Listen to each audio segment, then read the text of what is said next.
Good afternoon, everyone. Thank you to the MMCA for the invitation. This paper is dedicated to Dr. Nomusa Makubu, who wasn't able to take up this invite and recommended me, and is dedicated to all the South African students who for the last few years have fought a struggle at a very high price in order to get free education in South Africa. The bold rise of right-wing fundamentalism in recent years have left many reeling and wondering how this could be possible in this day and age. For those of us in post-colonies, and certainly those of us in South Africa dealing with white supremacy on a daily basis, this is nothing new. Despite having a 90% people of color citizenry, 90% of the land is still owned by 10% of the white South African population, our colonizers who stayed. And the economics of the country still follows the same demographics, as was highlighted by Time magazine earlier this year. What concerns me as a visual artist and an art scholar is how culture, in particular visual representation in the form of fine art, art history, and museums, have been and continue to be used as vestiges of white colonial supremacy.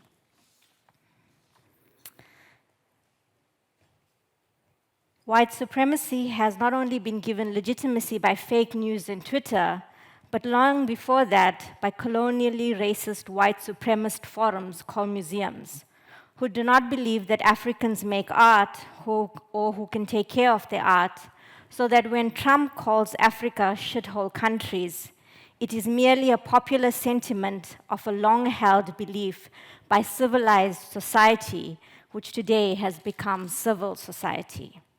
Days after President Trump called on lawmakers to find a compromise on immigration reforms, a small bipartisan group of 6 senators say they've done just that. The agreement was expected to include funding for border security, protections for undocumented immigrants brought to the U.S. as children, and changes to the way the State Department approves visas. But in a private meeting, a proposal to restore protections to immigrants from Haiti, El Salvador, and certain African countries who were until recently protected from deportation reportedly prompted the president to question, why are we having all these people from shithole countries come here? He then suggested that the United States should instead bring more people from countries like Norway, whose prime minister he met on Wednesday. So Trevor Noah makes the point, and Trevor Noah is from South Africa, but he hosts the Daily Show in the US. He makes the point, well, even if they are not comfortable because they make the point, oh, well, we would like to give the art back, but, who would we give the art back to, unfortunately? We can't really trace back the ancestors. And of course, where would they house the art? Trevor Noah was like, actually, we wouldn't mind, you could just give us the money, and we would build the museums as well. We're not too proud to take your colonial money.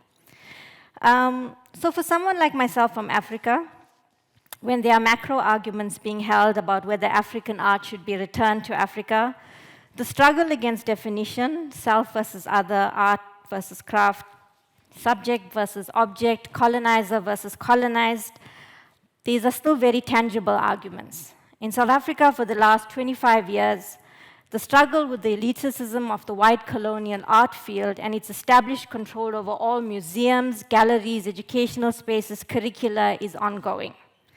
This is the South African National Gallery in Cape Town. This is the Jan Smuts, the figure of Jan Smuts in front of it. A case in point was in 2010 when the director of the South African National Gallery in Cape Town, Riasa Naidu, took down some works of the permanent collection, notably a Thomas Gainsborough and Joshua Reynolds, to install an exhibition called From 1910 to 2010 From Pernief to Gugulective. In a May 2010 article in the arts magazine called the South African Arts Times, the headline screamed, Sang's reputation trashed for 2010 show. The writer, Lloyd Pollack, makes it clear from even the headline, the first sentence, that the show lacks anything that resembles a curatorial strategy, that Naidu had managed to ruin the National Museum's 80-year reputation with just this one show, having the audacity to remove a Gainsborough and a Reynolds in the process. Naidu had, in fact, curated one of the most methodologically decolonial exhibitions in the last 25 years, setting up conversations between historical, contemporary, and functional art objects in ways that expose their continuing historical legacies and influences in South African indigenous creativities, and establishing clear historical genealogies. To do this kind of historical important work, some colonial artworks about horses in English landscapes had to be taken down and stored away, much to the outrage of white gatekeepers. And I'm sure Mr. Choi, when he discussed the Minjun art, can recognize these kinds of headlines that simply dismiss any kinds of works that doesn't actually adhere to colonial sensibilities. We also just saw the same kind of headline just now when Terry Wiseman was dealing with the Coco Fusco work, which said, "Sound, fury, not much else." So South African institutions are adverse to change, and you can read all about that quite easily in many articles that we've written about our tussle with institutional scholars. But what I want to use the opportunity to highlight today is some very interesting instances in which white supremacy and its colonial values of art and collecting culture have been challenged not by visual artists, but rather with clashes with the black body as it has played out recently on the ground in recent calls, in the calls again made by young, woke youth, in calls made by the decolonial agenda. These are, in the words of Charles Dickens, the best of times and the worst of times. For many years to come, our museums will archive these moments, our galleries will capitalize on this, and scholars will write very long, boring articles about these periods, but it will be completely unforgivable if we were to be numb to this call as it plays out on the doorsteps of our museums. Between 2015 and 2017, almost every South African university was rocked by student protest. Notably among these protests were the Rhodes Must Fall and the Shackful protests at the University of Cape Town, and the Fees Must Fall protests, which happened across all universities in South Africa. I will primarily be speaking to two protests, the Rhodes Must Fall and the Shackful protests as it happened at the University of Cape Town, which I'll refer to as UCT from here on. Both of the University of Cape Town is literally down the road from the South African National Gallery, which I showed to you. And this Rhodes statue, as very similar to the Jan Smuts statue, is very prominent at the University of Cape Town. The South African National Gallery is a largely untransformed bastion of white settler colonialism, and many of us have critiqued it over the years. It is important to bear in mind that many of these protests at UCT were happening within a larger framework of protests within the country, which marked social discontent at the severe social inequality that exists in South Africa almost 25 years after apartheid has ended. Recent statistics show that Black South Africans are now actually economically worse off than ever, even under colonialism and apartheid. And so in 2015, with growing awareness of corruption by our former president, Jacob Zuma, the capture of state resources by a private family, the rise of various right-wing parties, soaring costs of living, the stage was set for a South African drama. And we love our soap operas. The story goes like this.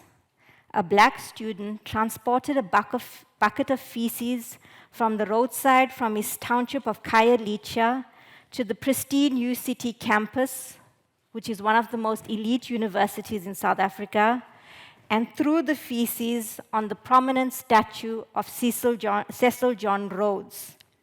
sparking a mass protest by students for the removal of the statue that lasted several months in 2015.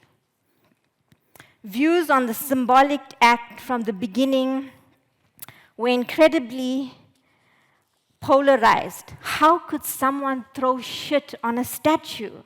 How could somebody be this disrespectful? When it was revealed that it was a young black man, many wanted to dismiss this act as an act of an angry, barbaric, unthinking person. Several students started to stage acts around the statue as well, and I'll show that to you in a little while.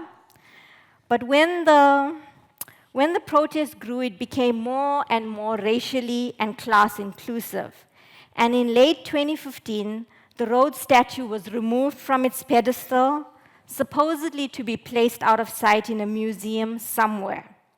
According to scholar Nilika Wadana in her article Bad Education, UCT political science student Chumani Makwele carefully discussed this protest action with his professors before embarking on it. In South Africa, according to a 2017 census, approximately 60,000 people still use the bucket system toilets. In 2011, the Democratic Alliance, the post-1994 transformation of the National Party, this is the political party that instituted apartheid in 1994, had to be ordered by a judge in Cape Town to enclose these toilets as a human right to dignity. When I was born in 1977, the first house I lived in had a bucket system toilet. The toilet was situated in an enclosed space with a cemented top with a hole in it.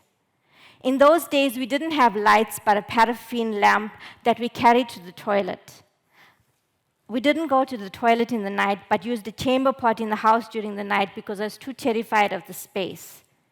During the morning, when you went to do your business, sometimes a hand would emerge and yank the bucket from under you. And then in a few minutes, another one would be inserted in its place. I hated that moment. As a girl child, I felt incredibly vulnerable at that point. I hated the smell of that space. I only had to endure that for 4 years in my life. But that experience has till this day scarred me. I can't imagine what it means for the human beings whose job it is to handle the buckets every day as a job. What it means to dispose of other people's shit. When I first came to Korea 5 years ago, and I was at the Gyeonggi Center, and I first encountered like a toilet with all of those buttons, I couldn't even use it. I was like afraid I might be launched into space with one of those toilets, and I went and found one where I could flush it. I'm simple, people. So when the student targeted that statue and carefully chose shit and carted his weapon all the way from his township, he was well aware of what Jean Fisher calls the politics of shit and its ability to strip down to the fundamentals of being human, that we all live, breathe, eat, and die, and shit. In Rabelais and his world, Mikhail Bakhtin reminds us that the symbolism of shit that is one that our European colonizers are familiar with. Looking at the evolution of carnivals in Europe and the signification of the social collective playing, Bakhtin looks at how carnival playing allows authority to be degraded. To be degraded is to bring down to the bodily level, right? To bring people back to reality, to make them touchable. The symbolic act of smearing shit on Rhodes' statue brought him down from his pedestal. It evinced a whole host of symbols attached to wealth, prestige, accessibility. Rhodes was not just smeared with just anybody's shit, but with the shit of what could be described by anti-colonialist Franon's wretched of the earth's shit. Shit as a symbol that evidences all kinds of boundaries, including class boundaries, and how it is dealt with properly. Our ability to not deal with shit or to deal with it completely on our own terms is part of our upward class mobility. In this case, we have a statue that cannot shit. Rhodes, in this symbolic form, has been removed from all such human weaknesses and wastes like this future perfect Lacanian mirror self. His bronzed immortality forged in fire, standing a foot above us all. And yet, black shit smeared on Rhodes renders him as more than human. It shows him up for the symbol of the colonial murderer and exploiter that he was. He cannot even clean himself up. Somebody has to give him a hand, quite literally. Fisher discusses shit as a signifier of others, as a means of methodology of resistance.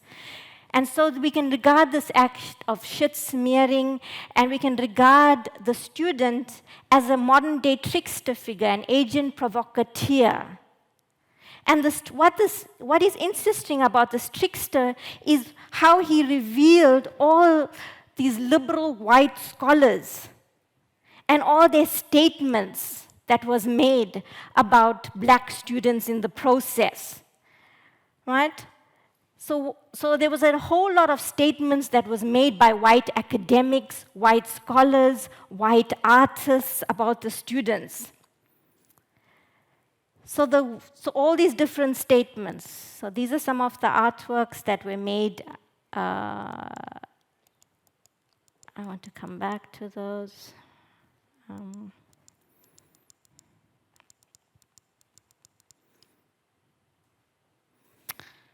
Sorry, I'll come back to that.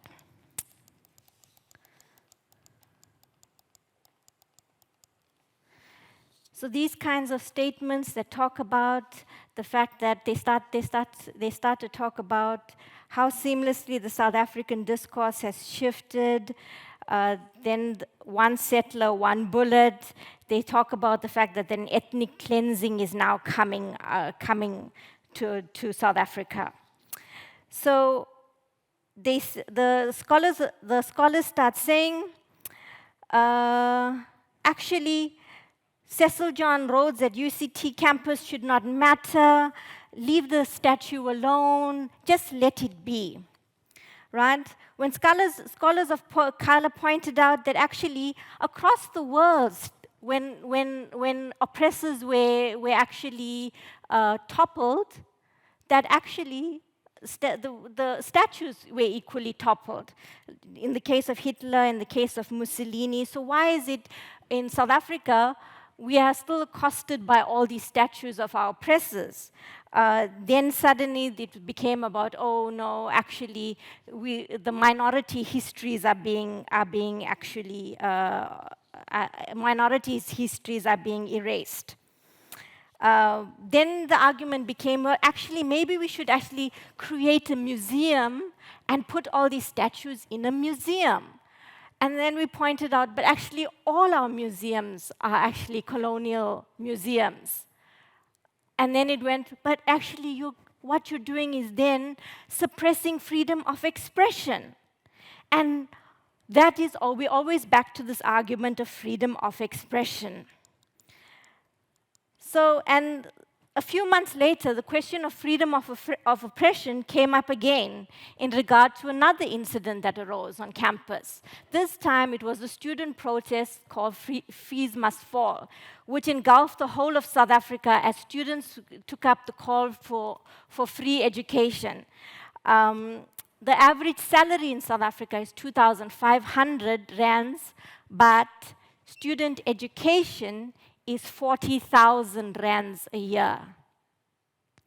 So education was completely unaffordable for the majority of students in South Africa. And so students, especially in Cape Town, the city center of Cape Town, is completely the city center is completely privatized. And so students in the city center absolutely cannot afford any housing in the city center. So for many years, this issue of housing has been raised. And in line with the Fees Must Fall protest, students started raising the issue of housing. And they built a makeshift shack. And a shack is an informal settlement in South Africa, and many South Africans live in informal settlements. And so the students built this shack as a sign of their protest. In building the shack as a sign of their protest, this protest was called the Shackville Protest. And they built it in the middle of the UCT campus to highlight their struggles. On the 15th of February, the UCT administration called the police in and had this shack demolished. The irate students retaliated because it was just a symbolic shack that was meant to highlight their protest, the ongoing protests. They went into the nearby residence halls, and they pulled off artwork from their residence halls, and they set them alight. Dr. Mukuba writes that 18 artworks were destroyed by the students, and most of these were portraits of white administrators. The reaction and these were most of the artworks that were destroyed. 5 of these paintings were by a black UCT graduate as well. In the minds, the reaction there were loads and loads of statements comparing this act of burning to Nazi-era book burnings. Patrons started withdrawing funding. Artists started withdrawing their artworks. The UCT administration started to take off their artworks from the walls, right? And this became conflated with another process that had happened a year earlier. After the initial Rhodes Must Fall instance protest, UCT had embarked on actually a process whereby they had consulted with staff and students and had set up a task team to find out what kind of works on campus, how students responded to their collection. 10 artworks were identified as being offensive to staff and students. Those 10 works were actually taken down and put back into the collection. After this burning of some of the works, these 2 events got conflated into people's minds as one event in which black students were running riot on UCT, burning artworks randomly. They were not. So, some of the arguments people made were things like, I will fight no matter what for your freedom of expression. So my question is, what about the black students' freedom of expression? What about their symbolic gesture? Because as much as we want to make it seem as if the black students were running riot, they actually were not. So there was a whole lot of responses that were done in the public media until people wrote to me. One Afrikaner platform wrote to me and they said, please can we have a response from you? And this was my response, and in response to what they asked in terms of, can art be decolonized? This was what I said. No art, if there's even one student activist reading this, I would like to share the following precept with them as a visual artist, someone invested in creative practice every day who makes artwork. No artwork created in the history of the world is more important than the struggle for human equality. Art will always be made. In times of strife, in times of censorship, in times of dire need and poverty, in times of plenty. None of these times has dictated when the best or worst art is made. Art has been lost, recovered, and obliterated. Indeed, the creative practices of many across the world have been denied and devalued. Art has made us stand in awe of the people and societies who created them, making us marvel at the creative capacity of humans who could at other times destroy one another without conscience. Art has been made by racists, sexists, homophobes, imperialists, genocidal architects. Art is supposed to make us think and stimulate dialogue, to push us beyond the superficial and the everyday, to challenge our cores and our conservatisms. Art is also about money, knowledge, and cultural capital. It is merely a tool in the hands of people. It is not a righteous or a good thing in and of itself. And as such, it reflects the values of its makers. We must be as wary of those who destroy culture as those who make it and promote it. In a choice between an object of humanity and humanity itself, may our choices always be each other. May you never accept any discourse that says history and products are more important than you are. History and art may not remember you, and while the human condition loves art, the conditions of humans have never been improved by time or things, but by the demand that bodies have made to be recognized for their worth. The editor published my response, but wrote a private email telling me how wrong I was. The one black artist whose works was destroyed, the media wrote a lot about how sorry they felt that his works were destroyed. When they finally interviewed him, he said he was sad that his works were destroyed, but he understood why his works were destroyed. After that, the media never ever interviewed him again. And so I want to just quickly end with this. Why is it that someone like myself, like Nomusa, and this black artist, who are all visual artists, who make artwork, why would we support the destruction of artwork? I would call it the proximity factor. The proximity that each of our black bodies has with the protesters. The proximity we have with the fact that all of us were never wanted, included in these spaces, in these discourses.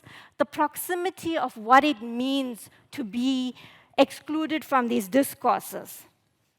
And so the proximity that we have with these protesters and the proximity of what it means to stand up for the protesters and what they align themselves with. And so I want to also, I'm now skipping through to the end, the idea I want to propose is the idea of a radical proximity factor to a radical Ubuntu.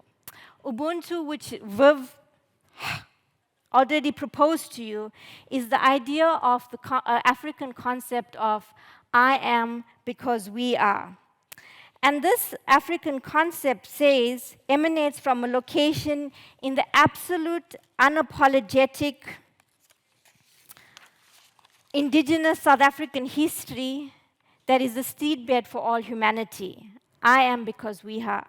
Not in a state of exceptionalism driven by fear of being subsumed, but an individualism that is never lost in inclusivity.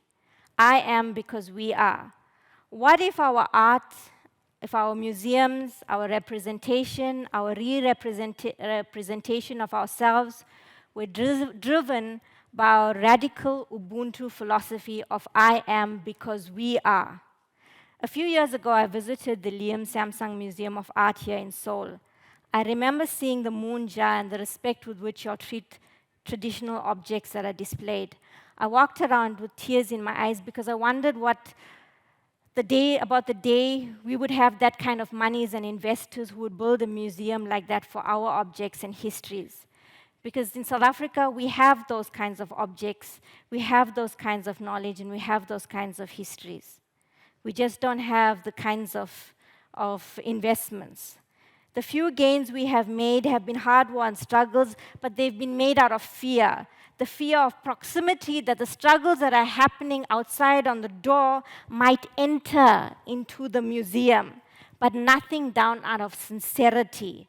For those of us who work as visual artists, as scholars, have long understood, hopefully, that the fight to take down the statues of genocidal, white dictators, the fight that goes on in what goes on into and around museums, the fight for the repatriation of artworks, the fight for what is art, the fight for what is said on Twitter, is not a fight about objects, but it's a fight for the subjects that they represent. It is not about the battle about migrants, immigrants, and about others. It's a fight about humans. It's a fight about me, about us, about the I am because we are. It's a battle about language and representation, and it's a battle about the rise for the all of us, or ultimately we all fall. Thank you.